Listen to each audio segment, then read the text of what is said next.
A little bit of a truce there between these guys, which is kind of an interesting thing to see. I told you before, Mike Griffith going to be in hand today. We'll get into some of the stuff that's been out there. I know Mike has written about some of those FanDuel odds that just came out. Georgia, a big favorite in all of the games of note, at least the ones that have been released thus far. Danny Sheridan, who's an analyst that's been doing this for what seems like 112 years, he's even taken it a step further than that. We'd kind of wondered, okay, what about on the road at Mississippi State? What about on the road at Kentucky? Are those games in which Georgia might only be a single-digit favorite? Well, you saw last week, Georgia's huge favorite even at Kentucky. And Danny Sheridan says that there are three teams. We'll get more into this when we get into like our SEC through portion of the show. But according to Sheridan, Georgia, Alabama, and Ohio State, those three teams are double-digit favorites in every game they play. So, revenge game against Texas A&M, on the road at Texas, a lot of high-profile games in the Alabama schedule. Sheridan says that on paper right now, none of those are really expected to be close. And same thing for Georgia, same thing as well there for Ohio State. So that kind of leads into what we've also talked about before, which is, okay, so if you're thinking four teams in the playoff, it becomes very easy to rubber stamp those three. Even though Georgia and Alabama are in the same league, twice since 2017, both those teams have made the college football playoff. So it stands to reason that maybe they could both be in there again. And Ohio State, because it is so head and shoulders right now, seemingly anyway, above the rest of the Big Ten. I know Michigan, got that game a year ago, beat Ohio State, but the thought is that that's kind of trending now back in the direction of the Buckeyes here for the upcoming season. But you got to have four teams in the playoffs. So who's that fourth? And boy, isn't it interesting how much more wide open that discussion is. Whether it be a return to form for Clemson or maybe a little bit of an upstart for Mario Cristobal down there in Miami, or you thinking about the first year for Brent Venables at Oklahoma, or possibly, Texas. And by the way, that September 10th game would certainly loom large as a part of that discussion. Or maybe it's, Lincoln Riley trying to get it started quickly there in USC. I think that right now the odds are showing more favor towards the Trojans than they're probably worth, to be honest with you. I think let's see you have a winning season first after what USC did a year ago. That program's been a little bit of a mess as of late. But somehow, some way, you got to find a fourth team somewhere. It becomes very easy to say head and shoulders right now, Bama, Georgia, Ohio State, but who's that fourth? Now, there's also some truth to the fact that college football is not always a perfectly easy sport to predict, that maybe between the trio of Buckeyes, Crimson Tide, and Dogs, somebody from that group might not end up being as good as they're supposed to be, but there's certainly it's very easy to understand why some folks are seeing the three teams I just mentioned, the team we care about here on this show more than any other, Georgia, as so much more head and shoulders above their competition. But who joins them as that fourth in that discussion? That's going to be interesting to see. I do not believe, Brian Whitehead said, are we live on all platforms yet? I do not believe we are live on all platforms yet. So we'll welcome in Facebook, YouTube, and Twitter and Twitch here in just a moment. But I do not believe as of yet we are live on all platforms. Matt Rugavina says that the DawgNation.com and DawgNation app comment section is the neutralized zone, the demilitarized zone. So he says it's a truce on all sides here. Oh, man, I'm glad to hear that. Richard Dees checks in to say, who's the team that was in the top 10 on the outside looking at the playoff last year that will make it into the playoffs this year? Great question. Are we on the platforms now? So good morning. All video, Facebook, YouTube, Twitter, Twitch, hello to all of you. We'll get started here in just a moment. Let me try to answer Richard's question. The team that was on the outside looking at the playoffs last year that will make it in the playoffs this year, the easiest answer to that's Ohio State. I think that Ohio State obviously kind of proved itself not to be playoff worthy last year with how it played at Michigan. That game shifts back to Columbus here for this upcoming season. So the easiest answer of a non-playoff team from a year ago who's in the playoff this year, I would say, is Ohio State.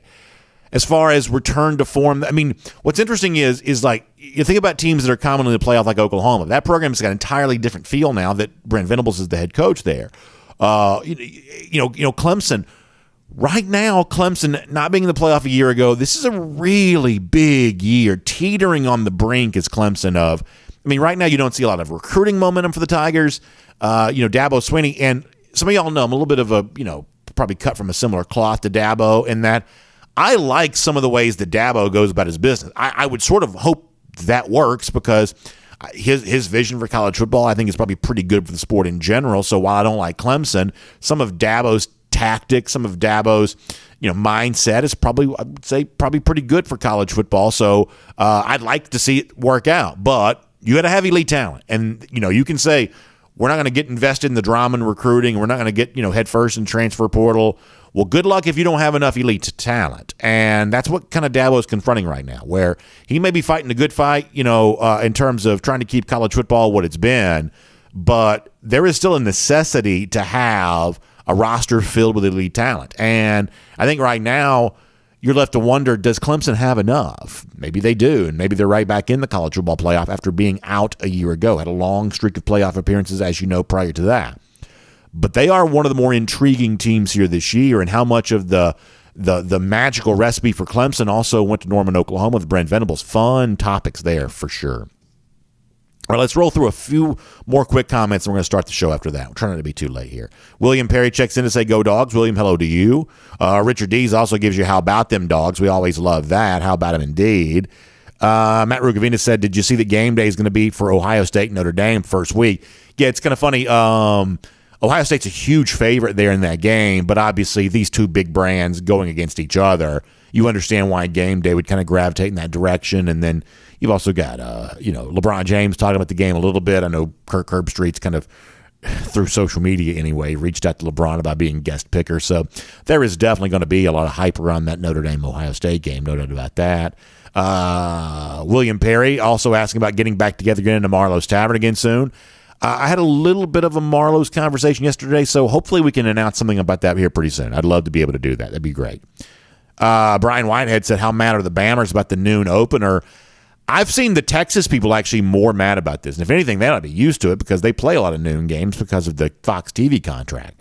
But what I've seen is the Texas people are more mad about that. In fact, there's like a petition or something that's been going on around Texas fans about trying to get the game time changed. Obviously, that can't be done. But it's the Longhorn fans who are the most angry because it's their home game that they're going to. Because remember, it's noon for us. It's 11 a.m. for them. 11 a.m. for a game of that magnitude. It's going to be 200. I thought that the best comment on this probably came from our buddy Peter Burns in the SEC Network, who said, what's the larger number, degrees Celsius at kickoff or margin of victory for Alabama, which is actually a pretty funny line because it's early. Bama's going to go in there and just drag them. And it'll be hotter than the surface of the sun for sure. Let's see. Tiffany Art says, am I missing a hidden message with the video clip put out yesterday by UGA with the video game feel? So the video game feel is a throwback to Duck Hunt, the great Nintendo video game from the 1980s. I asked my son yesterday if he knew what Duck Hunt was because he knows, like, my son's 10. Because he knows like Galaga and Pac-Man, he knows a decent amount of 80s video games. He said he didn't know what Duck Hunt was. So I thought it was kind of interesting because he knows a decent amount of these 80s video games. But I asked him if he recognized that one. He said no. But that was kind of the throwback because obviously Georgia's going to be hunting the Ducks here coming up to start the season. However, Tiffany, there were some people who sort of thought they did see a little bit of a hidden message in that video. And I'll tell you what that was here coming up in just a moment. It is also Mike Griffith stopping by here today. I'm going to probably end up getting a bunch of grief for a bold prediction that I'm going to make about the Georgia-Oregon game here in a moment. If you're with us regularly on video, I kind of workshopped this with some of y'all a few days ago. I'm going to unveil it to the rest of the world here today, so kind of excited about that. Tiffany says that's before her time. Yeah, so if you've never played, Tiffany, the old school, original Nintendo system, this is the thing back when in the old days when if it wasn't working, you pulled the cartridge out and you blew on it supposedly to get the dust off, and that supposedly made the game work better. But also for Duck Hunt, they gave you it was like a pistol thing, and you got to shoot the ducks on the screen. That was so the original Nintendo Entertainment System came with Duck Hunt, and it came with the original Super Mario Brothers, not everything that Mario became, but the original Super Mario Brothers. And so, I would say that most of us spent 90% of the time playing Super Mario, but still, people knew what Duck Hunt was, and they were doing that. So, yeah, Tiffany, that was the 80s. If you missed the 80s, you missed a lot. So I'm glad to have you checking in here today. All right, fun stuff. So anyway, Mike stops by. I'm going to get some grief. I'm going to put myself out there. Sure to be wrong. Bold prediction for the Georgia-Oregon game. What else? Recruiting stuff. Tiffany, I was asking about, video teases. I feel like Georgia trying to tease a little something for recruiting for the month of June. We'll talk about what that might be here coming up in just a little bit too. So it's a fun show. We're really happy to have you here for it. We just love this time of year. Warm weather, college football talk. What could be better than all of that as we get ready for a great summer? DawgNation Days of Summer, we call it around here. So we're looking forward to it. Glad to have you with us. It is DawgNation Daily, the daily podcast for Georgia Bulldogs fans, presented by Breda Pest Management. And it begins right now. Today's episode of DawgNation Daily is brought to you by Breda Pest Management, the official pest control of UGA athletics. Presented by DawgNation.com, this is DawgNation Daily, the daily podcast for Georgia Bulldogs fans. Here's your host, Brandon Adams. On this show, we are like a lot of you, and really like all of us are probably with life. It's just good to have things to look forward to. It's really one of the reasons why sports are so popular, for all of us, is it's one of those things that help us mark time. It helps us have something to look forward to. It just, life is more interesting when you have these things on the horizon that you get excited about. And obviously, for those of you that tune into a show like this, or someone like me who does a show like this for a living, the thing this time of year that we're looking forward to is the upcoming season. And when it comes to Georgia, Oregon at the beginning of the year, I mean, if you're a casual fan, you don't understand this at all. But we've already talked about the Georgia-Oregon game a pretty good bit, right? There's already been a lot of breakdown, a lot of thoughts on it, whatever else. And it's been kind of out there on the horizon now for a little while. In fact, it's been on the horizon now, more than a year. And in the mind of some Georgia fans, kind of interesting to play that uniform, kind of interesting to play that brand. We didn't know then it'd be Dan Lanning as the head coach, and all the things have kind of changed since then. But Georgia, Oregon has been on the mind of UGA fans for quite some time. However, there are moments here, though, when looking ahead to the game, anticipating the game, getting excited about the game gets a little easier once you have a little bit more information about the game. Because let's face it, Georgia fans, they like the action between the white lines, but they also like the tailgating part of all this too. And they want to know, okay, what does my day look like? And the thing that determines what the day looks like is when the game kicks off. Like all these Alabama fans, Texas fans right now mad because their September 10th showdown is going to take place at 11 a.m. local time. Obviously, no one kind of likes that from the tailgating perspective. So Georgia fans, Oregon fans were kind of hoping for a good game time for that game. And yesterday we found out that I'd say you maybe have the best of them all. To me, the best time to play games. Different people have different feelings. Some people like the really late starts. I mean, there are people who like the earlier noon type starts. But for me, the very best game time of all is probably 3:30 p.m. And as it turns out, that is when Georgia is going to play Oregon, 3:30 p.m., right there in Mercedes-Benz Stadium to kick off the season in that Chick-fil-A kickoff game. It's a venue that Georgia knows well. It's an event that Georgia's played in before under Kirby Smart. So all of that feels really good. Now, I also thought that Georgia yesterday did something really fun, especially if you're like me. Now, we had some commenters earlier like, hey, I'm not a child of the 80s. So I had to, some people didn't really know what this was. But if you're a child of the 80s and you have fun with that kind of stuff, the old game Duck Hunt from the original, 8-bit Nintendo Entertainment System. Georgia on video yesterday kind of throwing back to that with its own announcement about the 3:30 start for the game. This is too fun not to play, so let me play this for you on video, and then we'll talk about it a little bit. The Dogs announcing the game time for the Ducks in style. This was funny from yesterday.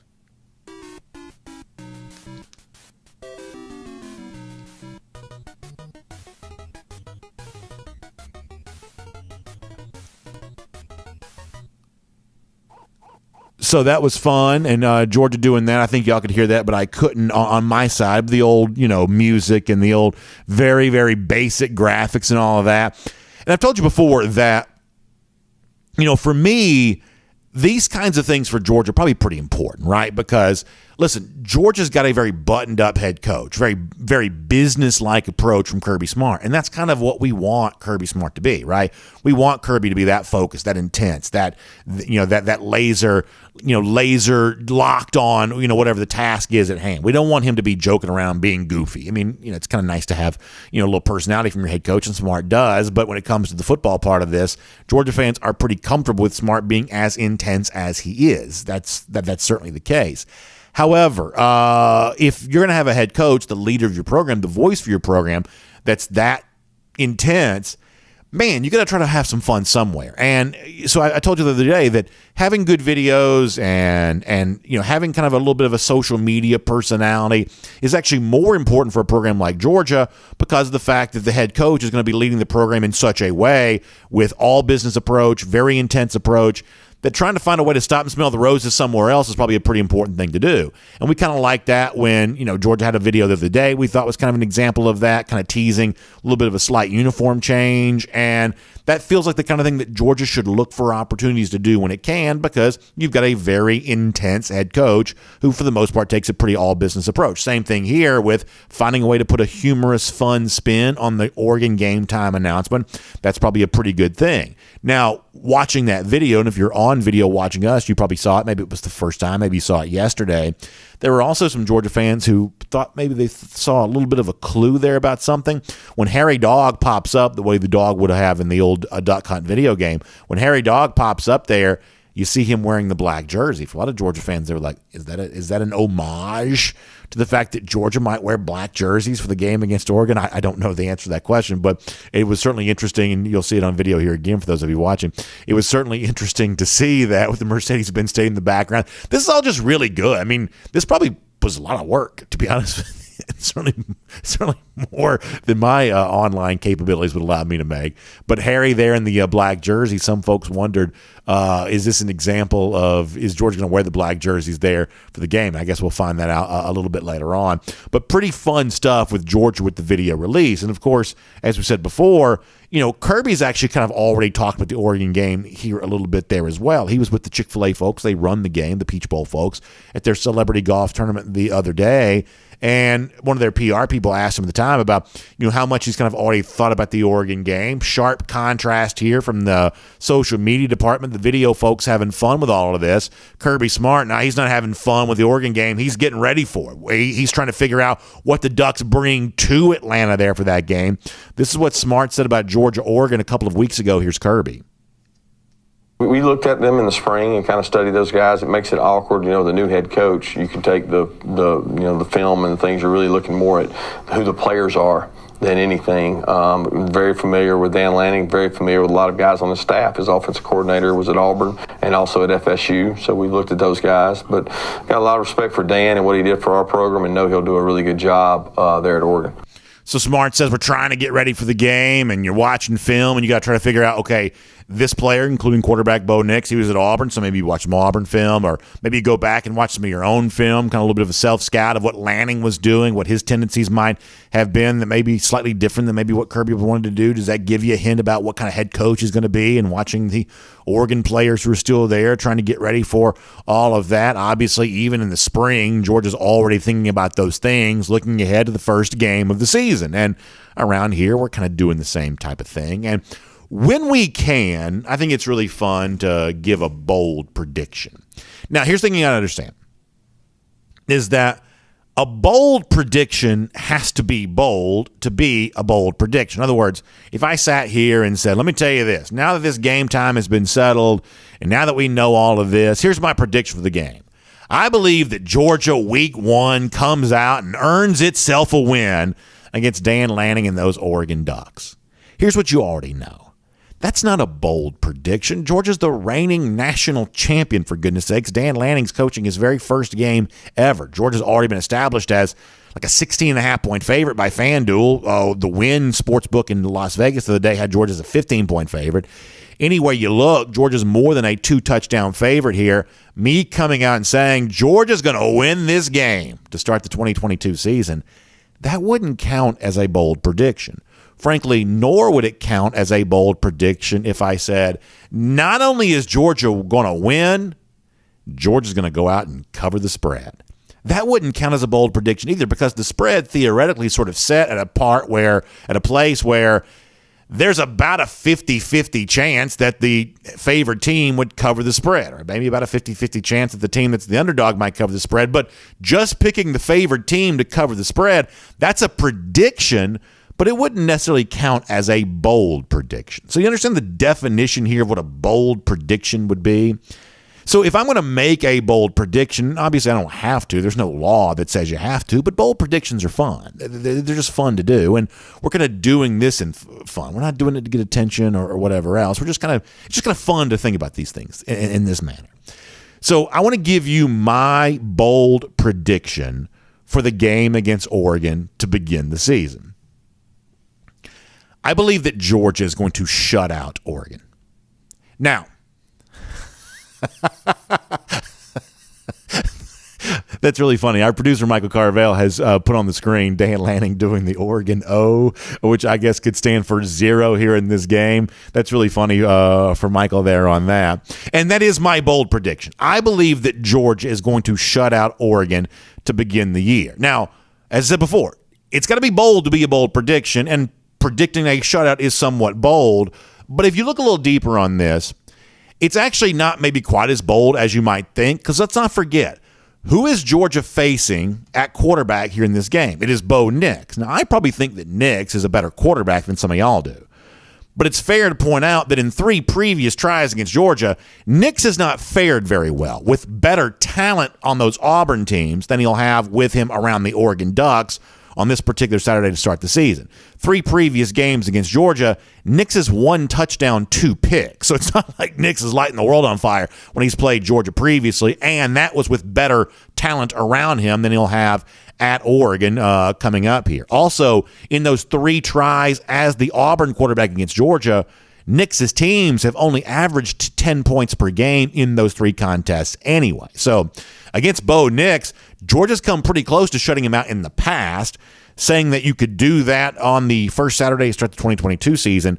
Once again, that's not a huge sort of grasp, just given kind of where the Oregon program is. They weren't great offensively a year ago. They were like, kind of knocking on the door of right there on the top 40 in yards per play and points scored nationally. They were like 3rd in the Pac-12.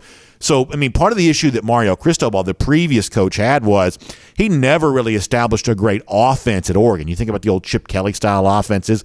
That's not what Oregon has been offensively in the Mario Cristobal era. So that's kind of one of the issues that Dan Lanning's got to fix there. They need to be better offensively, but our guess is here in Lanning's first game, that's not necessarily going to be true. Bo Nix, probably a pretty good quarterback, but against Georgia, that's just not quite the case. So it's not a huge stretch to think that Nix wouldn't play well against Georgia. He never really has. And it's not a huge stretch to think that Oregon won't play great offensively. For the most part in recent seasons, they haven't really done that. Then you get to this, and this is what this kind of comes down to for me. My guess is that you see a Georgia team for this particular game that's dealing with a good bit of motivation. Because here's the one thing we know that Kirby Smart does really well. Some of you have been to practices, booster-type people. Some of you have been to the scrimmages. Some of you have heard this with your own ears, and some of you have heard of people who have been at these practices and scrimmages who've said this kind of stuff.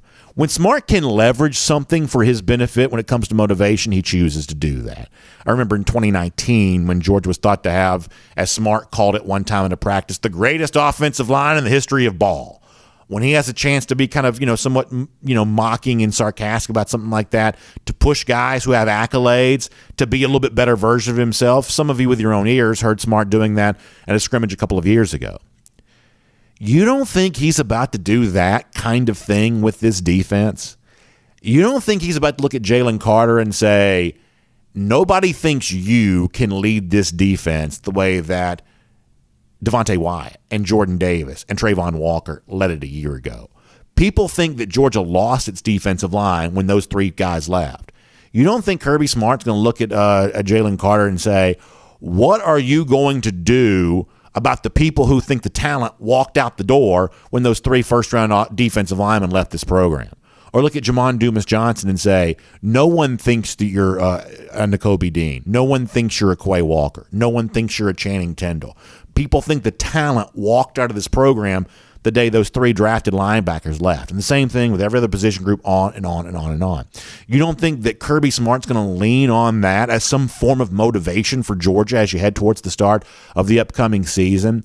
And you don't think this Georgia defense that does remain incredibly talented, You don't think this Georgia defense is going to be in a horrendously bad mood the first time they get a chance to play against a different color helmet and a different color uniform, not scrimmaging against itself for the first time, but playing against somebody else? You don't think Georgia's going to be chomping the bit, ready to go on that? Now, it is obvious there's a chance that the Georgia Bulldogs may not be as good defensively as they were a year ago. David Pollack told us on Friday there could be a statistical step back. They may allow 10 more points per game this year than they did a year ago. Maybe that's true, but I don't believe it's going to be true week one. I believe that Georgia's going to send a message to the rest of the country that it is still really, really good defensively. And a rookie head coach against the reigning national champions, that's just as hard as it sounds like it would be. Traveling from Eugene, Oregon, 3,000 miles to play the Dogs in their own backyard right there in Atlanta, that's just as hard as it sounds like it might be. That Georgia's going to be more than ready to go for the Oregon Ducks. Favored by 16, favored by 15, not sure the final margin of victory, but our prediction is the scoreboard for the Ducks shows a 0 next to their name.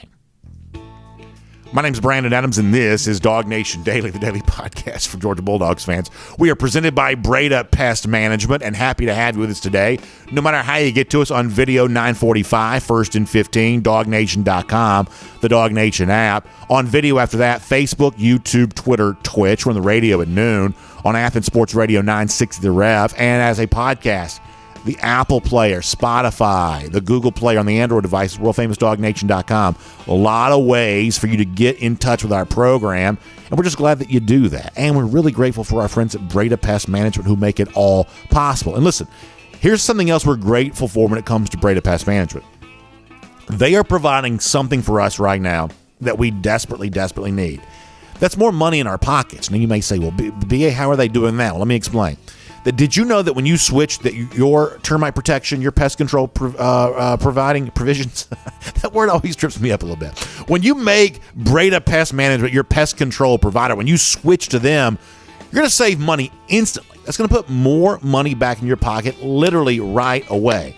And at this time in our lives, boy, I'm not quite so sure that anything matters more than that. Finding a way to save when you can, and that's obviously what Breda Pest Management is going to do for you. But listen, there's no sacrifice on service when you do that, because when you switch to Breda Pest Management, you are switching to the official pest control provider of UGA Athletics. That means the same organization that takes care of Sanford Stadium and takes care of Foley Field and the Equestrian Complex and venues like that, they're going to be taking care of your home there as well. And they're going to take just as good a care of your home as they take care of the Dogs' home there too. That's what Matt Brady and the entire team at Breda Pest Management have been doing since 1975. You got 100-something people that work there. You got all kinds of people dedicated to making sure your home is protected from bugs and critters. And so if you've been working with a termite company, a pest control company, they're talking about, raising your rate once again. Listen, you don't need that in your life. Switch to our folks at Breda Pest Management and start saving right away. Find them online, BredaPest.com. That's BREDA, BredaPest.com. Switch and save with Breda Pest Management there today. So I make a little bit of a bold prediction off the top. I'm sure I'll probably get some grief for that. But as I said before, this is all just in fun, right? We're all having a good time with this and trying to make it a fun summer. So a little bold prediction every now and then certainly gives you a chance to do that. And I love it when some of y'all share with me your own bold predictions, whether it be about the Dogs for the full season, the individual games, or whatever else. I'm sure we'll do a lot of that as the summer kind of rolls along there. We'll also get Mike Griffith here coming up in just a moment on our program here today. But before that, speaking of kind of stirring the pot and kind of getting things going, there is a lot of that going on right now when it comes to UGA recruiting. So let's make this kind of a topic for Around the Doghouse here for a moment. And let's talk a little bit about what's being said. First of all, one of the guys that we love on social media is a guy named David Cooper, who works as a part of the Georgia recruiting staff, and a guy that, sort of boundless level of energy and always kind of seemingly, doing some fun stuff and having some fun on social media. Recruits obviously love this guy. He's a big part of the recent success for UGA when it comes to that talent acquisition phase. And on Twitter the other day, he was kind of hinting at maybe something big to come in the month that's on its way. Let me show you David Cooper on Twitter here just for a moment. I think you're going to find this to be interesting. So what Coach Coop says is that June's about to be, and he gives you some fire emojis. He says, y'all better get your popcorn ready. So obviously this is something that Georgia fans have kind of had on their mind there as well about, it's amazing how the recruiting calendar is kind of altered, I would say, evolved here a little bit recently, where all of a sudden now we used to think of like the summertime as being a little bit of a sleepy time, but because July is a dead period and because, August for the most part, guys are kind of getting to the business of being, high school seniors and whatnot, it really has set up June as a massive month for official visits. We've already talked about some of those. We're going to talk more about them in the weeks to come. Certainly Jeff Sintel will be a big part of those discussions. And you kind of wonder, well, based on what Cooper says there, are some of these big official visits also going to result in more additions here for the 2023 class kind of right away? Well, along the lines of that level of hype, how about one of the longtime UGA commits, one of the guys who's proven to be one of Georgia's best recruiters? That's Pierce Spurlin, the tight end. And by the way, tight ends have never been more in vogue than they are right now at UGA. Spurlin, another one of those good tight ends. And much like David Cooper's kind of fanning the flames and getting folks stirred up when it comes to the month of June, well, Pierce Spurlin, who's about to take his official visit to UGA, he's kind of doing the same thing. Let me show you. Spurlin here on Twitter said, y'all better be ready for that first week of June. He says, big news is coming. Now, we know that's a week in which Spurlin's going to take his official visit to UGA there. We know other big visits are also already in the books for that time there, too. It's going to be one of the biggest weeks of the year for Georgia when it comes to official visits. And because Spurlin is good friends with five-star quarterback Arch Manning, somehow I think there's been some intrigue and wonder of, well, is what Spurlin says there, does that somehow relate to Arch Manning? Is he a part of all of this hype that's building for Georgia here in the month of June? We do know that Manning's kept his cards close to the vest for the most part here as of late, but it just so happens, as I speak to you here on this Wednesday morning, a few minutes ago, right before he took the air here for the most part, Jeff Sintel drops a story at DawgNation.com that is definitely worth your time. Very interesting, in-depth look at Manning as a quarterback, but also any kind of story involving Manning emanating from New Orleans. That's where Jeff was last week, getting the information that leads to the story that's up at DawgNation.com right now. It's also going to look at a little bit of an angle involving the recruiting part of this there too. So with Spurlin saying what he's saying on the heels of what David Cooper said there as well, you're kind of left to wonder how much the man of the hour, Arch Manning, might factor into some of this kind of stuff. Let me show you a sentence or two here from Arch on DawgNation.com, the story from Jeff Sintel about his view of the Dogs here at the moment. This is Arch saying, I think that Georgia has a really good staff. They are just coming off a national championship. There are a lot of good players, especially on defense. You saw that last year. They were surrounded by talent, 15 NFL draft picks, still more there. There's a lot to like about Georgia. I'm looking forward to another visit to kind of get a final go around with them. That's Arch Manning with Jeff Sintel at DawgNation.com. Read the full story, get more of the Arch quotes, and also what Cooper Manning, his dad, and the folks around the Manning family, what they are saying about that recruitment there right now. So this is an example of Arch, I'd say, being pretty careful. He says good things about Texas, says some good things about Alabama there too. To me, the most interesting thing to come out of Manning as of late is the notion that he might wait. This is not something that has to be a summertime decision for him. It's the kind of thing that he has said he'd feel comfortable taking into the year, maybe all the way up to the early signing period. There has been some assumptions there that maybe that's because he wants to see a little bit of what Steve Sarkisian has going on at Texas. Is this the program from a year ago that had 0 players drafted and pretty much fell flat on its face in any game of magnitude, or is this a program that's a little bit better than that in year 2 of Sark? Either way, hard not to try to connect some of these dots of Manning says he wants to be back at Georgia. We know he's going to be coming for an official visit there at some point in time. Pierce Spurlin, the good friend of Manning, hinting in that early June time frame as first week in June as being a really big deal, and David Cooper kind of fanning those flames there as well. No matter what all of this kind of adds up to, here's what we do know, is that it's about to be really fun around UGA recruiting. The month of June, going to have a lot of fireworks. Caleb Downs' official visit, all the other big things that are going to be going on there, and some folks already trying to drive up some interest on that. So I'm guessing the Georgia fans will take Coach Cooper's advice. They'll have their popcorn ready, and they will be ready to go for a very busy June. That is Around the Doghouse here on DawgNation Daily, presented by Breda Pest Management here today. Before we're done, we're going to get into a couple of things.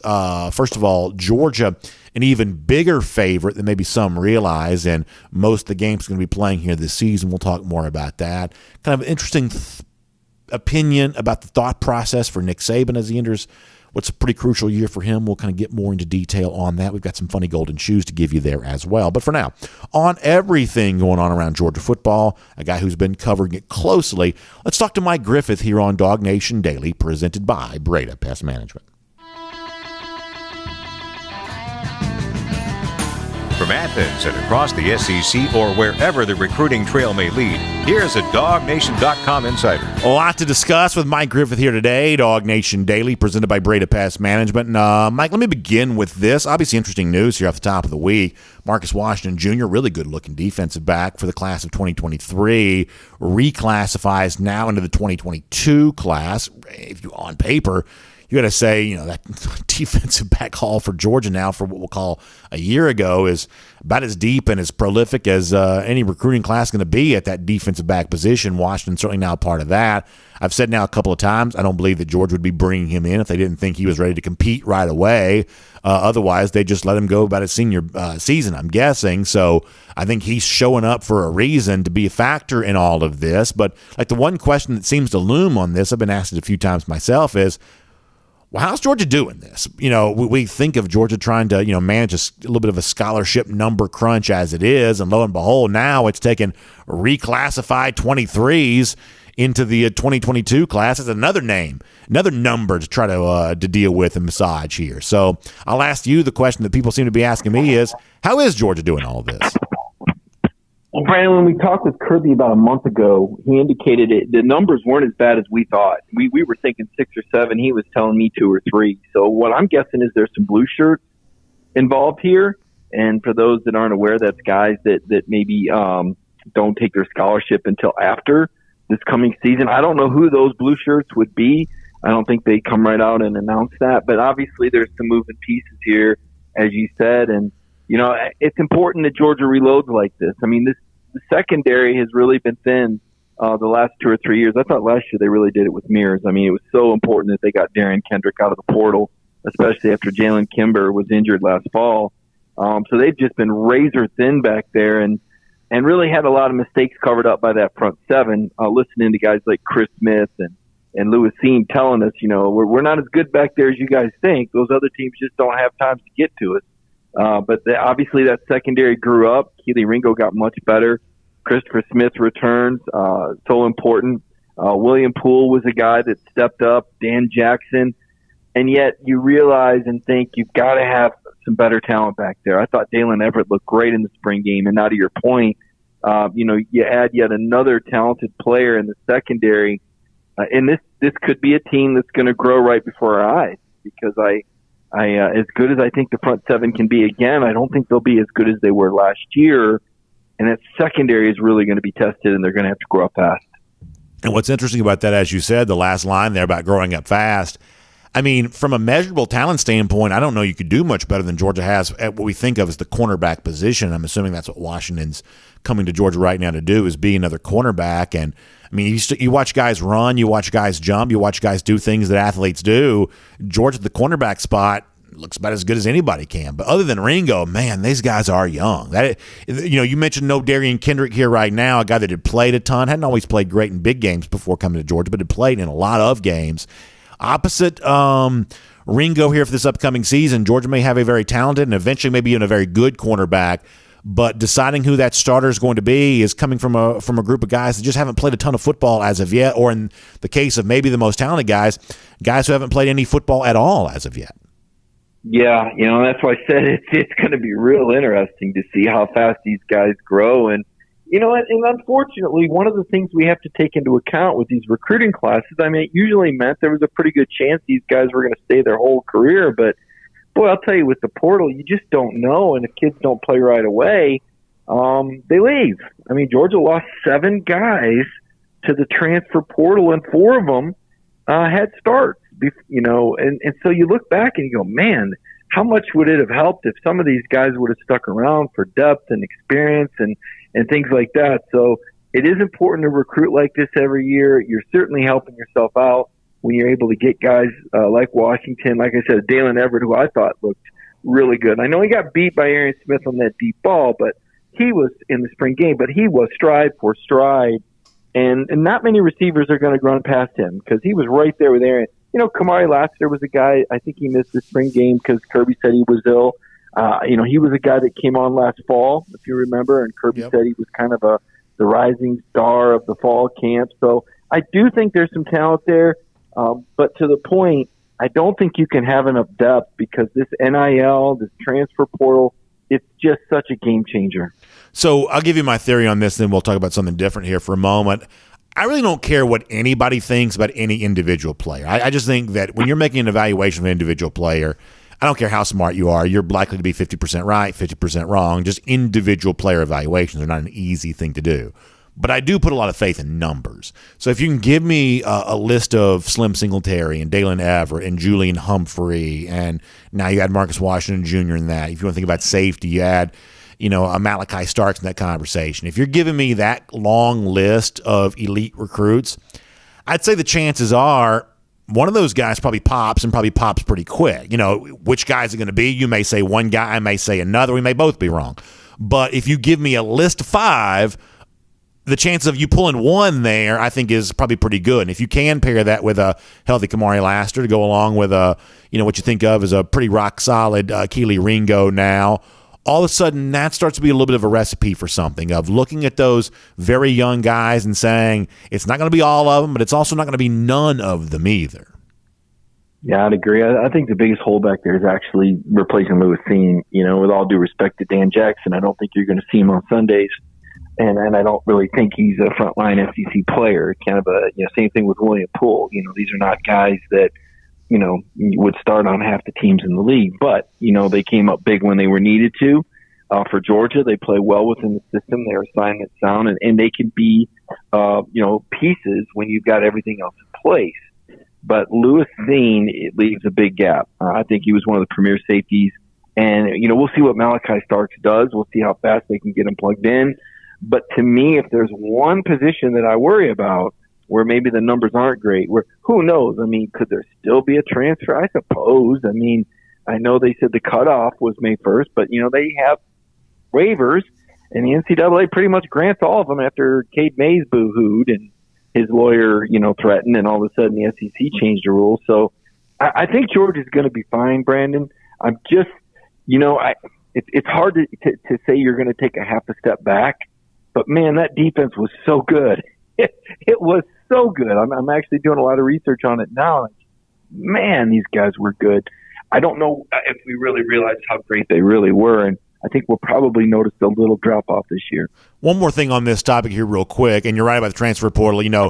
Undergraduate guys had to be in by May 1st to be eligible for the upcoming season, but my understanding is graduate transfers didn't necessarily have to do that. So maybe if Georgia brings somebody in now that's not already in the portal, maybe it's a grad transfer type guy, and who knows who that might even be. But along those same lines, how about another former transfer to Georgia, and that's Taiki Smith? And I think a lot of folks are going to wonder, well, how does Taiki fit in this conversation, whether it be at the star position or maybe at the safety position? How does he fit into this? And to be honest with you, Mike, I don't really know the answer to that. I've heard different things about Taiki. And, obviously we didn't see this with our own eyes a year ago because of injury. So I know that people look at him as, well, this is a 2020 All-American who didn't play last year. But, that's another big addition for the Georgia defense. But I don't quite know if it's quite that way. To me, to be honest with you, it's being an All-American playing at West Virginia, being an All-American playing at Georgia are two very different things, I'd say, for the most part. So I don't know what Georgia has in Taiki Smith. Do you?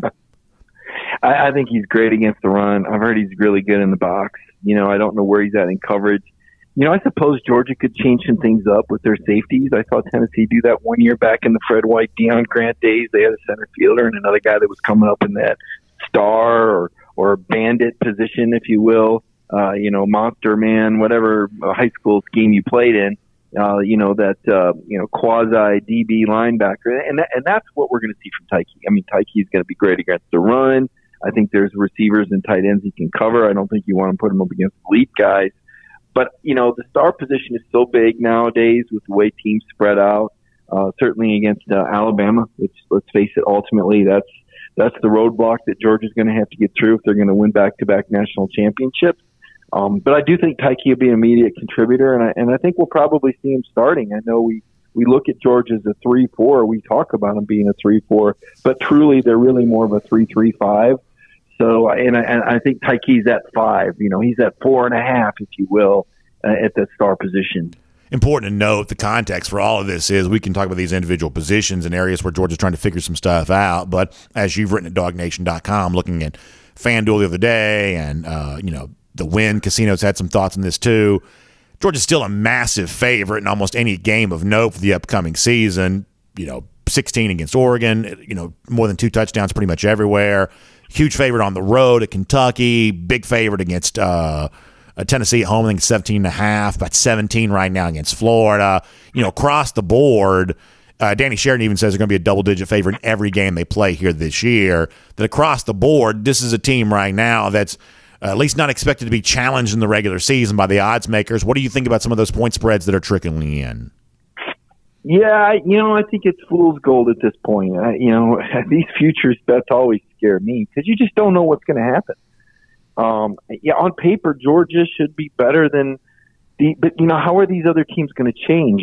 It's year 2 for Hendon Hooker at Tennessee. It's year 2 for Will Levis at Kentucky. Hooker led the league in passing efficiency. Levis is a projected first-round draft pick. What happens with Spencer Rattler at South Carolina? Do they catch fire early? How does Georgia evolve, in fall camp and in the off season? We think it's good, but these are different faces and different names. And what happened last year was special. And as we said, and as Kirby Smart said, they can't replicate what they did last year. He said that we can't do it the same, and they'll have to be done differently. And Kirby's done such a great job from year to year, but this is just such a massive reload. No one's ever had to do this. No one has ever had the combination of 15 NFL draft picks, and let's be honest, 16 if you really want to count what Adam Anderson meant to the team, in addition to a transfer portal to deal with where you lose 7 guys out of your 2 deep and 4 guys that started. And, oh, by the way, you also had to replace 4 assistant coaches. Now, when we look at this on a micro level, especially the coaching changes, we go, you know what, we like who they've plugged in. We like the BMAC hire. We think Schumann and Muschamp can accommodate the spot that Dan Lanning once held. We like this incoming talent, another great class, and now adding another DB. But you still have to do it. So while I look at those spreads and I go, yeah, that wouldn't surprise me if you beat Oregon by 16. It wouldn't surprise me if you beat Kentucky or Tennessee by 17 or Florida by 17. But you know what else wouldn't surprise me? If one of those teams were able to sneak through there and pull a 2019 South Carolina. Because outside of the last season, Brandon, that's something that had happened to these dogs each year. But don't you think Georgia? I mean, listen, I understand where you're coming from. I don't deny your premise, but just as a way of furthering the conversation, don't you think Georgia as a program has just grown significantly since it was getting upset by South Carolina in 2019? Because I mean, that was a pretty big outlier. Losing as a double-digit favorite, that's the only time that's happened, certainly in the Kirby Smart. They don't even have a lot of examples of even losing any games as a point spread favorite, but losing that day as a double-digit favorite. But that was also a team that was scoring about 21 points in SEC play. I mean, I would say this program has grown a lot since it was scuffling to find any points against a team like South Carolina. I'm talking about, not just the national championship year, but really just in general, beyond that. I just think there's been a lot of program maturity since they were scuffling around against the likes of South Carolina in 2019. Well, Kirby made the point that the 2018 Georgia team was probably capable of winning a national championship, and I agree. And 2019 was the year after they lost a lot of those players, the year after they lost most all their receiving core, the year after the running back. I think it just things change from season to season. I don't think I listen. Yes, Georgia is a championship caliber program. They really have been the last 5 years. They've been a top 10 team. I think it just comes down to attrition and how quickly can you grow your team, and other teams have gotten better. I think the East is going to be better this year than it was last year. You take a look at the first year quarterbacks Georgia faced last year. They played a lot of rookie quarterbacks. It helps. It helps when it's Hendon Hooker year 1 and it's Will Levis year 1 and Florida starts Richardson and he self-destructs in a 3-0 game at the end of the first half. You're going to have more experienced players on the other side, and your defense isn't going to be as good. David Pollack said on your show Friday, one of the best interviews of the offseason, David Pollack said Georgia's going to give up 10 points more per game on defense. And if that's the case, you will be asking Stetson Bennett and the offense to do more. And the numbers suggest they could if you look at the first half scoring versus the second half scoring. But in practice, how many games have you really come from behind in? What's happened when you've fallen behind? So there's some uncharted waters, and I've got confidence in Georgia. I do. I do think they'll win the East. I do think they'll play in the SEC championship game. But it's hard to go undefeated. That's why Georgia didn't go undefeated last year. They had arguably the greatest defense of the modern era. They gave up 41 points in a game. The Chicago Bears of '85, which I think was the greatest defense of all time at any level. Me too. Lost to the Miami Dolphins. Yep. So it's more of an odds thing. It's like, and I would ask you, BA, to your point, individually, neither one of us would pick anybody to beat Georgia. But if I asked you if you had to bet if Georgia would go undefeated or lose one game next year, I think most people would admit they would bet that they would lose one game. Not in the regular season. It's hard to take a team. Let me give you a full answer to your question. If you force me to take an over-under on Georgia at 11.5, I'd go over, just because I do feel like that Georgia's that much better than its regular season competition. Now, come December, who knows what happens after that. But at 11.5 over-under, if you force me to take one side of the over, I'm definitely taking the over on that. I'm not taking the under. Now, if you say, well, BA, what would be the game that would push Georgia the most? To me, it's a true road game, and it's probably not South Carolina, although I do think that Shane Beamer's doing some pretty cool stuff there. And then I think that Rattler's setting up for a pretty good year for the Gamecocks. But there's a lot of line of scrimmage issues and things like that can't necessarily be fixed in just 1 year for South Carolina. To me, it's at Kentucky or it's at Mississippi State. Those are the two places where I think that Georgia would have the most chance of not looking as pretty as they're supposed to. I mean, Georgia did not play very well at Kentucky in 2020 against the spread. Wildcats probably the SEC team that's given Georgia the most grief here of the teams that it plays, most frequently. And I think at Mississippi State, it's kind of its own little deal there too. So, for me, I am not expecting Georgia to lose a regular season game. But if Georgia does get challenged more than the experts think, Mike, to me it comes down to Kentucky or it comes down to Mississippi State. Yeah, I think that's fair. I think that's fair. I think, Florida is in Jacksonville, always a question mark game. And, Tennessee with that offense is a bit of a wild card. I'm with you. I don't think South Carolina will be ready that early in the season. Again, individually, I wouldn't pick Georgia to lose any games, but I think I would take the one loss. Just based on history and just based on there's so many questions, and they all seem to be good answers, but the more questions you have, the more likely it is that one could trip you up at some point. Let me do one more thing before I let you go. We like bold predictions. You enjoy doing that kind of thing. I do there as well. But if you make a bold prediction, people are going to kind of take jabs at you, because if it's not out there a little bit, it wouldn't necessarily be considered a bold prediction. So I gave one a little earlier in the show, and I'll give you the first chance to call me an idiot for saying it. My bold prediction is I think that Georgia's going to shut out Oregon to begin the year. I think it's going to be this is going to be an angry defense that's been told for an offseason they're not as good as the one in 2021. And David Pollack may turn out to be right. Statistically speaking, there may be a significant regression here. But I don't believe it happens week one against a rookie head coach with a quarterback that Georgia's dominated 3 previous times, traveling 3,000 miles away. And by the way, Duck's not very good offensively the last couple of years themselves out there in the Pac-12. I don't think that Georgia has a ton of motivation to hang 50 on Oregon, because I don't think that Kirby probably wants to embarrass Dan Lanning. But keeping a 0 on the scoreboard if they have a chance, yeah, my guess is Georgia would probably like to do that, because typically speaking, they seem to enjoy that kind of thing. So I'll throw it out there. Maybe sure to be wrong and probably getting some grief for, maybe being a little too bold. But I'm calling for a shutout week 1 against Oregon. Mike, what do you think? I think that's pretty bold. I think that's really, really bold. I don't know that they've dominated Nick so much as Nick has had a horrible supporting cast. I don't know how much better his supporting cast is going to be at Oregon. A shutout, though, Brandon, I mean, that is bold, bold, bold. I told you could call. I said you could call me an idiot if you want to. Listen, if you're going to do stuff like that, you got to put yourself out there. So you get the first crack at telling me I'm dumb for saying it. No, I'm not. You know what? No, because I don't know enough about Oregon yet. I think their defense is going to be really good. And I think Georgia's going to have more trouble scoring points against Oregon than people think because of Lanning. But I don't know. I mean, it's fun, right? I mean, it's preseason. This is when we talk, and who knows? My bold prediction is that Georgia will wear alternate uniforms because Oregon will. I think we're going to see some fun uniforms. Yeah, people thought that after yesterday because when they put the duck hunt video out, people saw Harry wearing the black jersey and they thought that was a little bit of an homage. Maybe it was, maybe it wasn't. I don't know that, but Mike, you definitely have a lot of Georgia fans from yesterday thinking that's what that video was a wink and a nod in the direction of. Yeah, I could see it. And Kirby's not much of a fan of alternate uniforms, but hey, it's recruiting, it's Atlanta, it's a nationally televised game, and it's Oregon. So you got to answer the call against the Ducks. By the way, did you have a Nintendo Entertainment System? I did. Did you play Duck Hunt? I did not. I played it in the arcade though, and I was in the military, and it's interesting.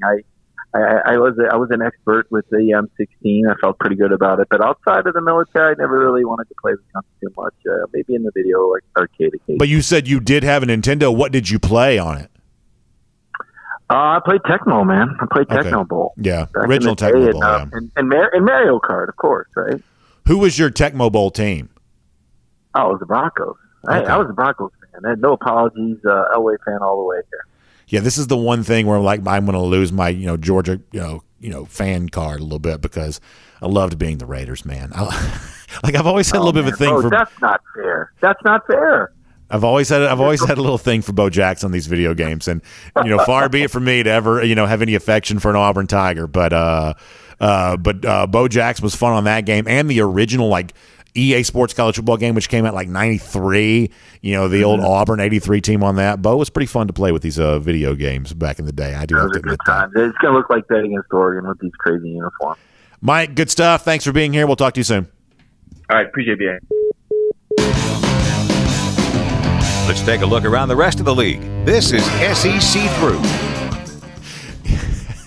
Somehow Mike Griffith playing Nintendo is kind of an interesting visual to try to get in your head there. But yeah, original Tecmo Bowl, played that. Mike's probably right that the Raiders are probably unfair to play with. But what I would always do is, I've never been a big video game guy. I was never very good at video games. I'm by no means an expert video game person. Never really was. But when I would get close to the goal line with the Raiders and Tecmo Bowl, I'd always let Jay Schrader, the quarterback, run it in. Just because that wasn't one of the design plays, because you only had 4 plays in the playbook.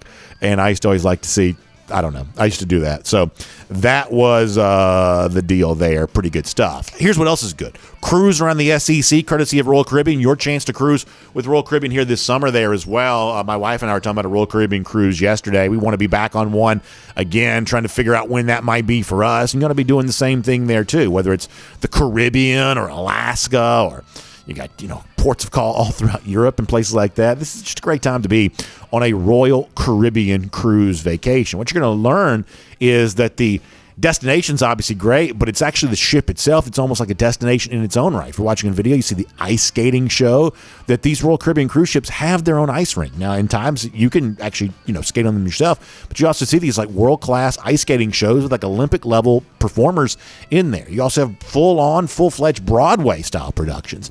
The Oasis-class ships have the Aqua Theater on the back of the ship. It's like a big amphitheater off the back of the ship where you see a giant high-diving show, and that's happening on the ship while the ship is moving in the ocean. It's a really miraculous thing, but it's the dedication that Royal Caribbean has to making sure that the best possible entertainment options are available for you, and that's why you want to check it out. So go to tcava.com. That website is for our friends at the Cruise and Vacation Authority. It's a travel agency that can help you get the most out of your Royal Caribbean cruise vacation.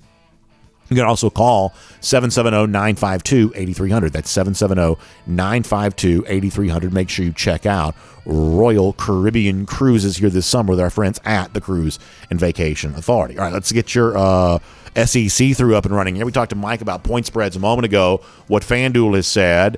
Danny Sheridan, longtime college football odds maker there as well, was on Twitter yesterday with kind of his own spin on this. I think we have Danny's tweet. We can show it to you here. He says, barring injuries, Bama, Georgia, and Ohio State are preseason double-digit favorites on everyone on their schedule. He says the lowest line for any of these teams, Alabama is a 15-point favorite at Texas. Now, pause on that for a moment. Think about the hype we've had for Alabama, Texas the last couple of days. Big noon kickoff on Fox, huge brand, the thought that maybe Arch Manning is watching to see how Texas plays in a situation like that. Alabama going on the road, true road game at the beginning of the season, at least near the beginning of the season, after playing a lot of non-conference neutral site type matchups. And after all the hype, all the build-up, Bama's still a 15-point favorite, according to Danny Sheridan. Same thing for Texas A&M. Bama, a 16-point favorite there. That's a home game this year, but think about revenge for the win last year and NIL and all the stuff that A&M supposedly has going for it. According to Danny Sheridan, Alabama, still a 16-point favorite. Let me see the rest of these here for a moment. He says also 16 against Arkansas and LSU. It's always amazing to me how much odds makers still like LSU, despite the fact that this hadn't been LSU in quite some time. For Ohio State, their closest point spreads is a 14-point number against Michigan, a 13-point number against Penn State, and then for Georgia, according to Danny Sheridan, he's got this odd a little smaller than some other folks do. Their closest point spread, now get this from Danny Sheridan, the closest point spread of the entire season. Can I say it one more time because I forgot what it said? Is it 15.5? Yeah, according to Sheridan, the Georgia-Florida line at 15.5, that's his number, is the narrowest point spread for Georgia for the entire, or is it most narrow? Either way. Like I said, these verb tenses kind of get me sometimes. But anyway, that point spread is the smallest spread for Georgia the entire year, 15.5. It just kind of goes to show you there are three teams right now that are head and shoulders above everybody else. Now, you got to have four teams for a playoff. So if you want to rubber stamp those three, who's your fourth? That's where the debate might be. Or is there a chance that one of those teams isn't as good as on paper you would think they'd be before the year began? And listen, you poll a bunch of people, they're going to want to say that about Georgia. Oh, it ain't Georgia. That they're not going to be able to come back after winning the national championship. They lost this and they lost that and whatever. Don't be so quick to assume that. If one of those three teams disappoints, that Georgia will be the one that does. Don't be so quick to assume that for 1,000 reasons, for reasons I don't have time to get into right now. But if one of those three, Bama, Georgia, Ohio State, the three teams who are double-digit favorites over everybody, the three teams who will, for the most part, be in everybody's playoff. If one of them stumbles, if one of them doesn't get there, do not be so quick to assume that Georgia's going to be the one that does. By the way, speaking of Alabama, former Alabama wide receiver Agiye Hall is back in the news here again. So here's the story.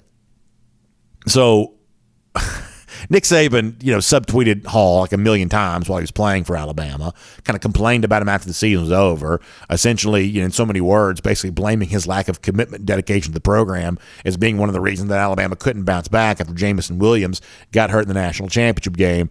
I think it's pretty safe to say that Agiye Hall may be Nick Saban's least favorite player ever coached, even though he coached him for a brief period of time. I don't think there's any love lost between Saban and Hall. For the most part, everybody knows that. Well, then Hall transferred from Alabama and went to Texas. Now, this is still a big deal because even if he wore out his welcome fast at Alabama, this is still a former five-star wide receiver and an immense talent. Even through all of the issues that Hall had while he was at Alabama, this is still a guy that Saban had on the field in the national championship game. That's how talented he is, overcoming what was obviously a stark difference in personalities between the coach and the player there on all of that. But within the last couple of days, Hall has reportedly, I haven't seen this with my own eyes, but the internet's been talking about it, has reportedly removed all of his Texas stuff from his Instagram. And that has gotten some folks saying, well, Hall is also leaving Texas now after, transferring to there from Alabama. There's even been a report out there at one point in time that Hall was no longer visible on the Texas roster that's available online. There has since been some reporting that says, well, the reason why he's not on the roster is because he's never been on the roster because he hasn't enrolled yet, that he won't be on the roster until he actually enrolls. Chip Brown from 24/7 Sports had this, that according to folks he's talked to, including a 7-on-7 coach that knows Jay Hall very well, that it's incorrect that Hall is leaving Texas. So this has been talked about, but apparently it is, at least according to a 24/7 reporter who's talked to people close to Hall, it is not true that Hall is leaving Texas. He hasn't actually gotten to Texas yet. But, I mean, what does it mean when somebody removes evidence from Instagram, social media pictures, things like that? I don't know. Maybe it means nothing. But in this particular case, it got the rumor mill swirling, and a source close to Agiye Hall right now says that is not true. And then finally, there's this. Paul Feinbaum had an interesting statement the other day about the one team that Alabama was kind of afraid of, that Nick Saban was kind of afraid of, being Texas A&M. That this thought in the post, NIL world of, or I should say the post 2022 recruiting cycle world, where A lot of people believe A&M used NIL to leverage the number one class, and they've got unparalleled financial resources, and they're going to use that. Saban said, or should say Feinbaum has said this week that he thinks that's a concern for Nick Saban. That's the kind of thing that's worried about him. Well, what if Texas and Texas A&M started throwing around that money the way they possibly can? And listen, around here for the most part, we don't make too big of a deal about what Paul Feinbaum says about anything. But in this particular case, I do think this starts a pretty interesting conversation. And that's this, is that there are limits to what money can buy. And there's no doubt that money helps, right? Whether you're paying coaches or building facilities. Georgia's obviously unveiled a brand new facility yesterday, and Smart had some things to say about that. But whatever the thing is, there are obviously ways in which money helps. But there is a limit to what money can help you do, and that's even true when it comes to paying players in the new NIL world, or the rumored payment to players in the old school under the table world, or whatever may have been going on, past, present, and even into the future in college football. There will be limits to what money can buy. And if you don't believe me, look outside the world of college sports, where it's still theoretically about amateurism. Look at professional sports, where it's all about money. I mean, how much money have the Dodgers thrown at the entire world right now? Who won the World Series last year? The Atlanta Braves did. Yeah, the Dodgers won a World Series, but it was a pandemic World Series. Other than that, you're talking about even a team that can throw around whatever money they want to, still at times kind of coming up short. And you see the same thing. Like, think about all the attention like super team, Brooklyn Nets type get, or all the talent gets surrounding LeBron James in any number of places. Sometimes you win, sometimes you don't. But the point is that just acquiring talent has never in sports been enough to guarantee a championship. There is a final step towards taking a championship that money can't purchase for you. And it's certainly good to be able to buy players, and it's certainly good to be able to buy whatever else that college football programs use to their benefit to acquire more players and keep players happy and develop players and everything like that. But money alone is never going to do anything. That it really is about what you do with the players once they're on your campus. And this is where you can certainly pat Georgia on the back for this a bit, because last year Georgia found a way to get a bunch of talented players to want to play together. When a guy like Amarius Mims had a chance to leave Georgia and leave that system that had worked well for so many guys, go to a place like Florida State, we're led to believe for some money. There's certainly been some talk about the NIL type thing. Decided not to do it. That ultimately, whatever recipe exists for winning at Georgia, the kind of thing that he seems like he saw there that maybe he didn't see somewhere else. And that was an attractive thing for him. And conversely, we're about to find out. And some of you know, I do think of Jimbo Fisher as a pretty good coach. And I do think of Jimbo Fisher as a pretty good hire by Texas A&M when it made it. And I do think those recruiting wins that A&M put together even prior to having the number one class for the most recent cycle, I do think that's evidence of Jimbo probably building something at A&M that did have a chance to really be a competitor alongside Alabama. But the money alone is not enough to do that. And we're about to find out, in addition to money, what else does Texas A&M have? The kind of money that certainly pays Jimbo a bunch, allegedly has paid a bunch of recruits a bunch there as well. But what else besides money is there? Is there grit? Is there toughness? Is there tenacity? Is there a competitive fire? Is there development? Last year's NFL draft calls that last thing into question. Think about Leon O'Neal, former Gator recruit, not drafted. Think about Jalen Weidermeyer, tight end they threw to a ton, undrafted. Think about Isaiah Spiller, who in a lot of ways was kind of one of the focal points of their offense. Kind of a mid-round type draft pick, certainly not using that to any great effect. We're about to find out this season, in addition to money, what Texas A&M has. And as you think about the future of Georgia football and how it kind of fits into a world where NIL and things like that are more important than they used to be. If you could wave a magic wand and give Georgia exactly what it needs, it wouldn't just be money. Now, it also wouldn't exclude money. It clearly includes money as a part of this. But money alone has never been enough to buy championships in any sport, college football included. Important to keep that in mind. We'll make that cruising around the SEC courtesy of Royal Caribbean. And speaking of money, one of the things we love around here, well, first of all, we just sort of love money in general, but one of the things we also love is money raised for a great cause. And on this upcoming Monday, we have a chance to be a part of an organization and an event where that's definitely going to be taking place. Our friends David Pollock and the Pollock Family Foundation doing a great golf tournament, something they've done now for a number of years. The 2022 installment takes place this upcoming Monday. We're going to be live on the scene there with them, hopefully having a bunch of special guests on our program on Monday to go along with all of that, but also helping to support a great cause. The Pollock Family Foundation also teaming up with Children's Healthcare of Atlanta. You've heard of the Strong for Life initiative, where Children's Healthcare of Atlanta is helping families with children lead healthier lives and make good decisions regarding exercise, nutrition, things like that. Well, that's what Strong for Life is doing for Children's Healthcare of Atlanta. That's what the Pollock Family Foundation has been about for quite some time. And the big golf tournament on Monday certainly goes to support all that there as well. Now, when we had David on the show on Friday, David also talked about some other things that are going on with the Pollock Family Foundation right now, just making a really big impact in the community. We love it when the former dogs leverage their fame for the benefit of those who maybe don't have everything that they need, and clearly that's what David Pollock's all about there as well. So check out the website, PollockFamilyFoundation.com. That's PollockFamilyFoundation.com. And you can see all the cool stuff the Pollock Family Foundation is doing.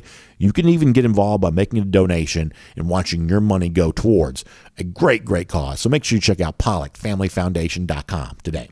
All right, couple of golden shoes as we say goodbye to you here today. I'll show you the first one here, and I always like the submissions that we get, and pretty fun one coming up here right now. So speaking of Texas A&M, LeBrian shared it with me on Twitter. It's very funny. We talk about Texas A&M having money. Apparently, one thing they don't have enough money for is the postage due on a lot of their recruiting mailers. So LeBrian shares this message from a coach. I believe it's in Louisiana, the coach is. He says, "Thank you to Texas A&M for recruiting our players. However, with all due respect, I will not be paying for your postage." So the envelope says postage due 98 cents. Texas A&M didn't put enough stamps on there. So J.J. Kavanaugh shared that. That's the coach on Twitter, and LeBrian shared it with me. I thought that was really funny. And also another great golden shoe submission here as well. Ray Turner says, "BA, get at your boy." You see him enjoying a little Finnish long drink there. Now, keep this on the screen here for a moment. Look at Ray Turner's setup here in his backyard here for a moment. Not only is he enjoying some great Finnish long drink, which you love to see, look at those coasters. Those are Georgia National Championship coasters with his last name on them. That is really classy. Then back there in the back, how about the kind of handmade custom sign? Obviously his last name, the Turner's Backyard Bar and Grill, proudly serving whatever you brought. This is a really cool backyard setup. Finnish long drink goes great with that, I can promise you that. So good to see Ray having a great time there. Good to see the Finnish long drink a part of that. Also very, very classy backyard setup. What a great time of year to be outside enjoying all of that. So well-earned golden shoe for Ray there on that. Lousy stinking Gators, they have no backyard parties. They have no national championship coasters. They have none of that to celebrate because it's been 4,878 days since they have won a national championship. And the news gets worse. 164 days from right now, Georgia back in Jacksonville. Danny Sheridan says by 15.5 points, going to be beaten up on those lousy, stinking Gators again. That is our Gator Countdown. This is DawgNation Daily, presented by Breda Pest Management. We will look forward to seeing all of you back here again tomorrow. And on video. Time now for the R.S. Andrews Cool Down. R.S. Andrews, the one you turn to for your air conditioning, heating, plumbing, and electric needs. They show up on time. They do the work that's promised for the price that's promised. It's nice to be on your back deck like Ray Turner was right there, but it's also nice to go back inside when that's all said and done and feel right there on your face. Air conditioning just going to hit you right there in the face. That's my favorite thing. You walk in, that's how you know it's working, when you can just kind of feel it on your face.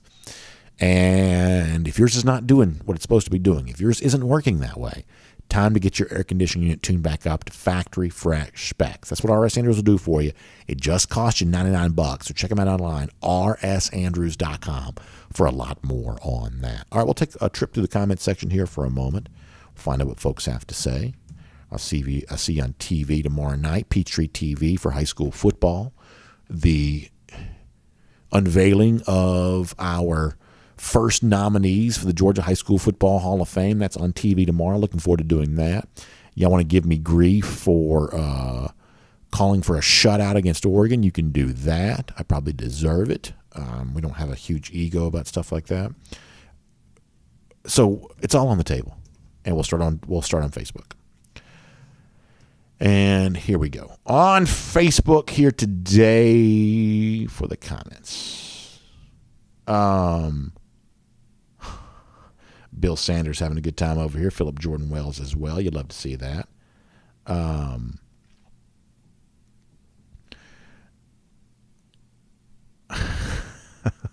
Gerald Harmon, very funny. Let's see what else. Philip Jordan Wells also giving you a little Pink Floyd shout out there. Keith Folds also makes the comparison between Kirby Smart and Jimbo Fisher. There's no doubt that Kirby did more quickly than what Jimbo's done at Texas A&M. And that puts even more pressure on Jimbo to kind of, build something now. I mean, listen, those of you who said that Jimbo was never going to do it, when you don't have a very good year last year, when you dealt with quarterback injury, things like that, but it does put more pressure on Jimbo to do it right now. Of course that's the case. Joe Moody also gave me a little bit of a classic rock throwback in here there too.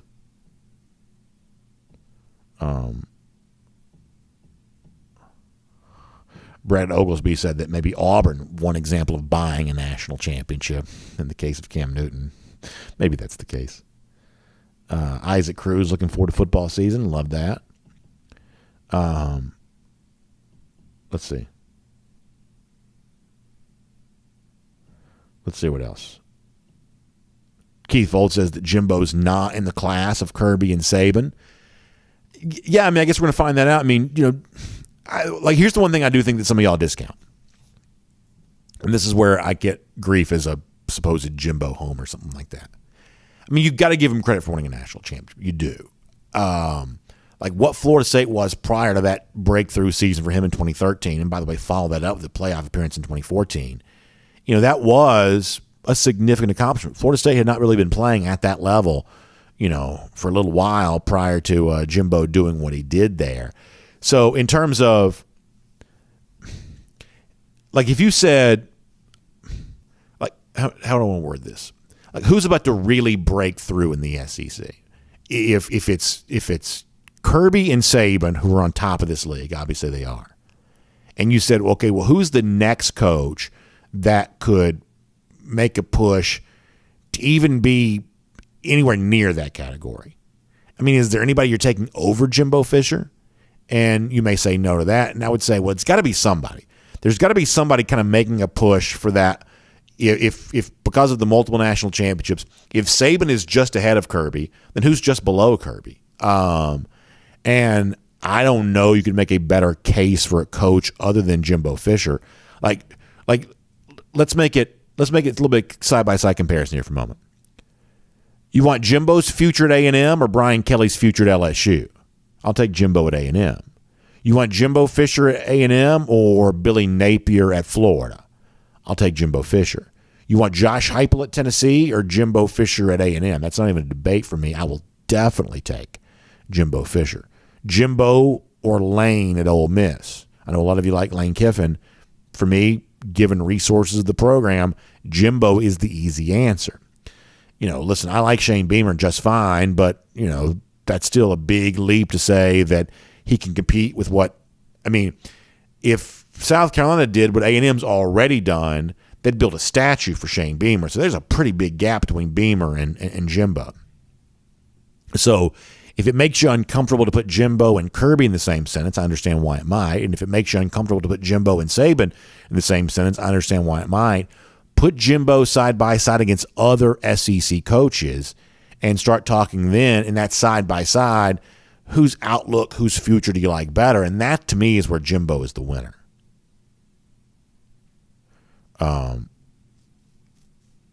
Matt Rugavina bringing up a point I brought up before, which is I do question the toughness of Texas football. I told you before, I think that, listen, Texas high school football is overrated. I think that, it's not producing the level of defensive linemen the way we are down here. And by we, I mean Georgia in the deep South, on the southeastern part of this. That if you look at what the Big 12 became, the Big 12 probably played a little bit better defense last year than it had before. But if you look at what the Big 12 became, a very finesse league, a lot of 4 wide receiver sets, a A lot of that was predicated by what Texas high schools were also doing there too, cultivating quarterback play, cultivating receiver play, scoring a lot of points, but losing the kind of defensive edge that you have to have.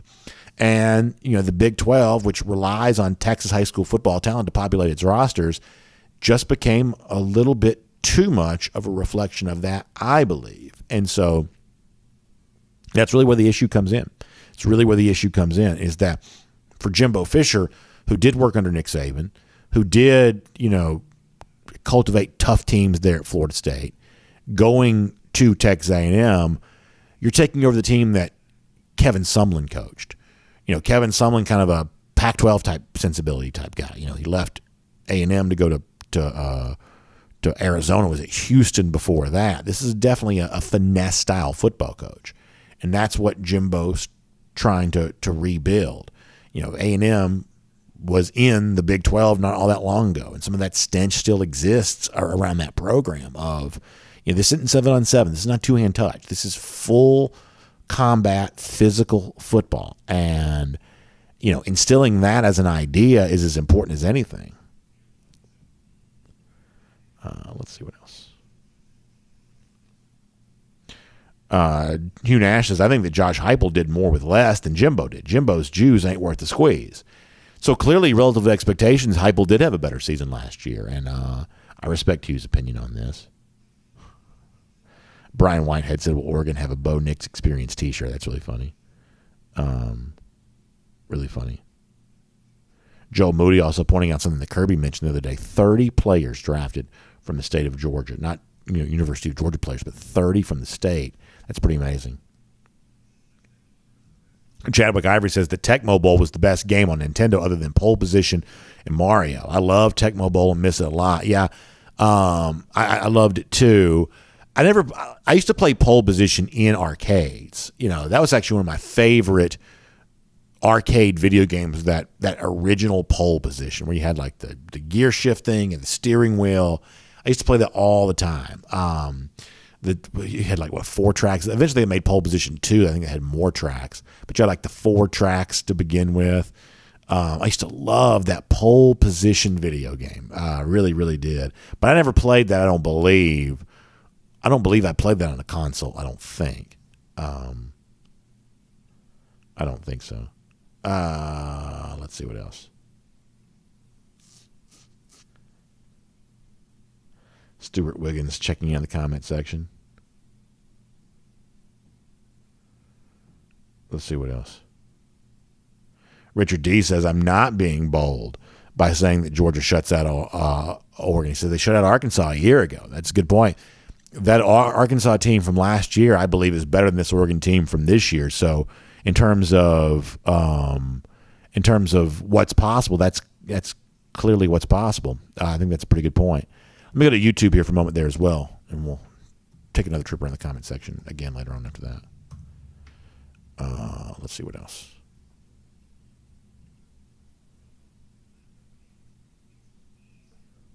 Let's go. Checks in and say my favorite part of the arcade was exchanging 8,000 tickets for a whistle. Yeah, there's a lot of that. There's a lot of, and for that very reason, I probably didn't gravitate towards the ticket games quite as much. And even now, when we go, sometimes, my kids would go to these arcade things like that. We probably don't gravitate as much towards those ticket games because the exchange rate is just so out of whack. I mean, it's just outrageous. So I would do some of that when I was on vacation. We'd always go to Daytona at the boardwalk, and I'd go do some of that there. But one of the things you could do at Daytona was there was a mini golf course that was above one of the arcade places there, and you could exchange tickets and just go play the mini golf. And a lot of times we'd end up doing that. But I loved classic. You ever play Spy Hunter? I used to love that game. I don't ever hear people. Anytime people are kind of throwing it back to oh, remember when type stuff, I don't hear people talking about Spy Hunter very much. And I used to love that game. Jay Shipe says, well, when Jimbo loses 4 more games this year, will you keep his posters over your bed? Which is funny. If he loses 4 games this year, that's a very big problem. It's a very big problem. Now, their over-under number, I think, is it 8.5 or 9.5? I think it's 8.5. So, I mean, they're viewing 8-4, 9-3 as a possibility, but that'd be tough. That'd be tough for a program that's trying to prove something for sure. Green Soldier says, I respect the heck out of Dan Lanning, but this is year one. And look at Kirby's. I don't think you're wrong to say a shutout is possible. First year install is always a major question, even for great programs. Yeah, Green Soldier, that's kind of where that comes from. It is that it's a very tough task. And the Georgia-Oregon game feels big because the Oregon uniform is one we've gotten used to seeing on television. But this isn't that kind of team. It just isn't, for sure. Hugh Nash says, who remembers Cyberball in the arcade? I don't think I ever played that. Obviously Galaga was probably my favorite game. There was the old Star Wars arcade game. I used to like that. Pole Position, Night, Spy Hunter. I used to play Elevator Action a little bit. I used to like that game a little bit. And then, of course, Donkey Kong, whatnot. Pretty good stuff. Jonathan Aaron says, did you see that ESPN's computer said that Ohio State and Bama for the national title and then Bama winning? I think it's way too early for that. I don't trust the computer as much as the eye test.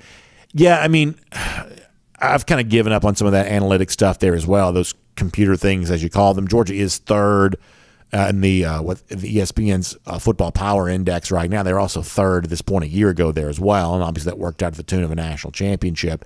Yeah, and, pretty commonly, whether it be humans or computers or whatever else, Bama and Ohio State this preseason are going to get a little bit more love than Georgia's probably going to get. And I just think it's interesting. I think it's interesting that Bama right now is being treated as a little bit more of a sure thing than Georgia is. Now, I understand the long-term track record. None of us would deny that. Alabama's been, obviously on top of the college football world for quite some time. That's also a lot of transfer players who are going to be asked to play together.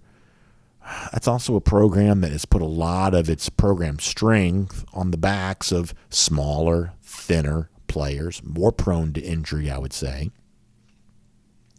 Less physical than it used to be. If a team does not live up to its preseason hype, in that top three between Georgia, Alabama, and Georgia, let me just say it this way. I don't think Georgia's the one most likely to be that. I don't. I really don't. Let's see what else is going on. Paul Moon said he had elevator action on the Game Boy. That'd be pretty fun. I don't think I ever played that on a console either. But I will say that, so for me, there are kind of two distinct eras of video games. And like I said, I've never been, I can promise you that I'm in below the 50th percentile in terms of video game play in my lifetime. I definitely played more in arcades than I played, at home. My brother was a pretty big video game guy. It was never my thing necessarily quite so much. But when I do think about video games, think about the 80s and, getting some quarters back then. Video games just a quarter, getting a quarter, put them in there. You didn't have to now you have to, the way they get you now is you have to buy the credits, and a game costs 4.9 credits, and nobody knows really how much money that is. It's all just very confusing. Back then you knew how much games cost. It cost 25 cents. It said so right here in the thing.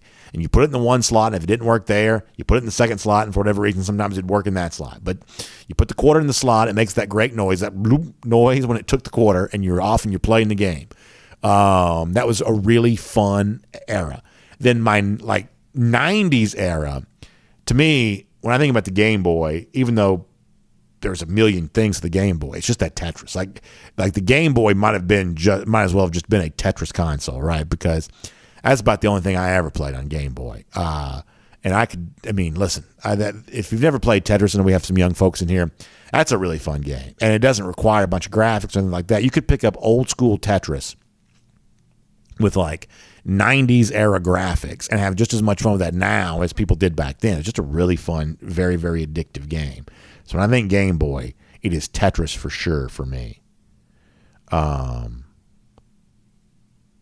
Frank Patterson says, here's my bold prediction. When Georgia plays Oregon, UGA will have 3 tight end score, and Branson Chubb will get his first toss sweep of his Georgia career for a first down. There you go, Frank. I like that. That's good stuff. Paul Moon says we need to do a D&D takeover of a Dave and Buster's. That'd actually be really fun. That would be fun. It wouldn't be bad at all. I like that. Let's see what else. All right, one more trip around the comment section. We got to go. CNEOG likes that there as well. Yeah, maybe we could do one of those one day. That'd be pretty fun. Let's see what else. Bill Sanders says there was also a wrestling game in the arcades. Yeah, I played that some. Like, I guess the first person you wrestled against was the Insane Warrior. Was that who that was? And I used to do that. I was never, like I said, I was never very good at video games, so I could never be Insane Warrior, who was like, because this is like before what's now known as WWE. This is before they had a branded game or anything like that. But like when there was like just a kind of like a generic wrestling game, I used to try to do that. I was never very good at that. Never very good at that. Bill Kelly says, I just ran a simulation on my Commodore computer from the 70s and double-checked with my Radio Shack computer. Both had Georgia winning the national championship. Well, there you go. There you go. Gerald Harmon. That's I'm not reading that, but that's very funny. That's very funny. Sandy Price says, the quarters in your pocket that made your back hurt rather than the standing.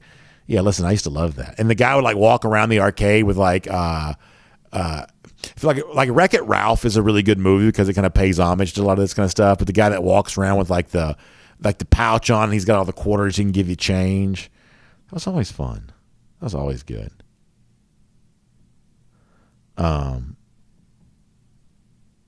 Let's see what else.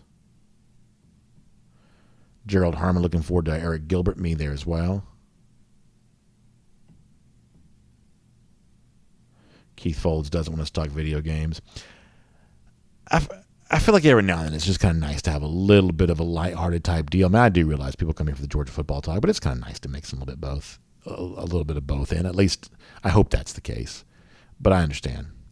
Scott Harris says, here's my hot take. I think Arkansas has a legitimate chance to finish second in the West, depending on its defense. This year may be the window to do it. End in a New Year's Six Bowl. Boy, that'd be great to see for Sam Pittman. We would love that, Scott. That's really good stuff. Really good stuff. Anything else? Brian Whitehead calling for an over-under of 3 sacks for Robert Beal against Oregon. Boy, that'd be fun to see there as well. BC also pointing out something else somebody else has mentioned, that and my son actually mentioned this to me there as well, that for the Kent State Golden Flashes on the DawgNation schedule, we have the Kentucky logo. So we'll get that fixed. TN Dog mentioning Double Dragon. That's a game that I played plenty for sure. For sure. Brian Whitehead also wondering how Texas fans could think their team is relevant, which is probably a pretty fair question in its own right there, too. All right, very good stuff. Thanks for being here today for our R.S. Andrews Cool Down. Y'all check out R.S. Andrews online, rsandrews.com, for your air conditioning, heating, plumbing, and electric needs. They'll show up on time. They'll do the work that's promised, the price that's promised. That's what they'll do for you. If your water heater goes out, in many cases, R.S. Andrews can replace it for you the same day. Just find them online at rsandrews.com. Have a great day, everybody. We will see you back here at 9:45 tomorrow for our first and 15. 10 a.m. after that for DawgNation Daily, presented by Breda Pest Management. We will look forward to talking to you then.